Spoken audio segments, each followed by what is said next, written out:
As tensões na Ucrânia estão chegando ao limite do uso de armas convencionais para escalada nuclear.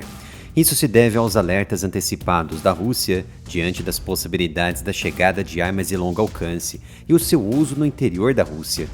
Em meio às tensões e esperança do fim da guerra, o presidente eleito Donald Trump falou com o presidente Vladimir Putin na quinta-feira, 7 de novembro, na primeira conversa telefônica entre os dois homens desde que Trump venceu a eleição, uma informação não tornada pública até então.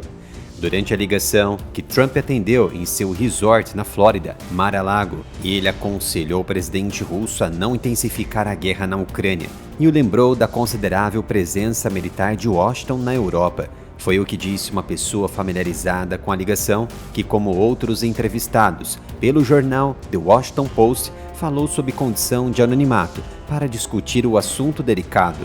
Os dois líderes discutiram o objetivo da paz no continente europeu, e Trump expressou interesse em conversas posteriores para discutir a resolução da guerra na Ucrânia, em breve. Em sua campanha presidencial, Trump disse que poria fim imediato à guerra na Ucrânia, embora não tenha oferecido detalhes sobre como pretendia fazê-lo. Ele sinalizou privadamente que apoiaria um acordo em que a Rússia mantivesse algum território capturado, e durante a ligação ele levantou brevemente essa questão territorial. A ligação, que não foi relatada anteriormente, ocorre em meio à incerteza geral sobre como Trump irá redefinir o tabuleiro de xadrez diplomático mundial de aliados e adversários dos Estados Unidos, após a sua vitória decisiva. Trump disse à NBC News na quinta-feira passada que havia conversado com cerca de 70 líderes mundiais desde a sua vitória eleitoral, incluindo o presidente ucraniano Volodymyr Zelensky, uma ligação da qual Elon Musk também participou. Autoridades ucranianas foram informadas sobre a ligação de Putin e não se opuseram à conversa. Autoridades ucranianas há muito tempo entenderam que Trump se envolveria com Putin e uma solução diplomática para o conflito. As chamadas iniciais de Trump com líderes mundiais não estão sendo conduzidas com apoio do Departamento de Estado e dos intérpretes do governo americano. A equipe de transição de Trump ainda precisa assinar um acordo importante com a Administração de Serviços Gerais, um procedimento padrão para transições presidenciais. Trump e seus assessores estão desconfiados de funcionários de carreira do atual governo, após as transcrições vazadas de chamadas presidenciais durante seu primeiro mandato, e as lideranças mundiais estão ligando de forma espontânea para Donald Trump. Segundo nota de Steven Chung, diretor de comunicações de Trump, o presidente Trump venceu uma eleição histórica decisivamente e os líderes de todo o mundo sabem que a América retornará à proeminência no cenário mundial. É por isso que os líderes começaram o processo de desenvolver relacionamentos mais fortes com o 45º e o 47º presidente americano, porque ele representa a paz e a estabilidade globais. Moscou inicialmente respondeu friamente à vitória de Trump, com o porta-voz do Kremlin, Dmitry Peskov, dizendo aos repórteres que Putin não tinha planos de ligar para o novo presidente de um país hostil que está direta e indiretamente envolvido em uma guerra contra o nosso Estado. Mas Putin parabenizou publicamente Trump por sua vitória na quinta-feira passada, elogiando sua resposta máscula à tentativa de assassinato na Pensilvânia, e disse que estava pronto para conversar.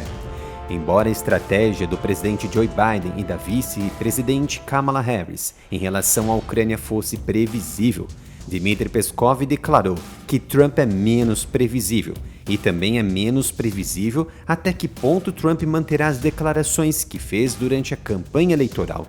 Vamos esperar para ver. As tensões entre a Ucrânia e a campanha de Trump aumentaram após a visita de Zelensky a uma fábrica de munição na Pensilvânia em setembro, local pêndulo da eleição. A visita ao estado indeciso foi criticada como uma manobra política pelos aliados de Trump, incluindo o presidente da Câmara, Mike Johnson, que pediu que Zelensky demitisse imediatamente sua embaixadora nos Estados Unidos, Oksana Markarov. A notícia da ligação foi divulgada no momento em que a Ucrânia lançou, no domingo, uma grande barragem de drones contra Moscou e outras 5 regiões russas, ferindo uma pessoa e forçando 3 aeroportos a interromper temporariamente suas operações. O mesmo aconteceu do lado da Rússia, que enviou uma barragem inteira, a maior da história desse conflito, contra a Ucrânia.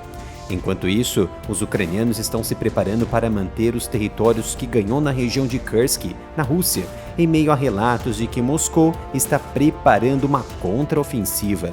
As agências de inteligência dos Estados Unidos relataram que agora há pelo menos 10.000 tropas norte-coreanas na região de Kursk, que podem ser usadas para impulsionar a tentativa russa de retomar o território perdido.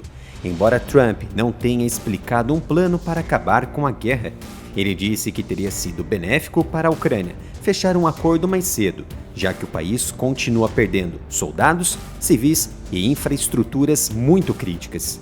Para Donald Trump, se os ucranianos tivessem feito um acordo ruim, teria sido muito melhor. Teriam desistido um pouco e todo mundo estaria vivendo e cada prédio seria construído e cada torre estaria envelhecendo por mais 2.000 anos. A continuação desse conflito? Me parece que Zelensky foi iludido pelo Ocidente, liderado pelo democrata Joe Biden e Kamala Harris, alimentados pelos altos figurões políticos, empresariais e grandes financiadores da guerra. Este é meu outro canal dedicado a assuntos de geopolítica e defesa, que ainda não foi restringido pelo YouTube, então me dê um apoio, visite o canal e se gostou, se inscreva e ative as notificações para não perder nenhum conteúdo.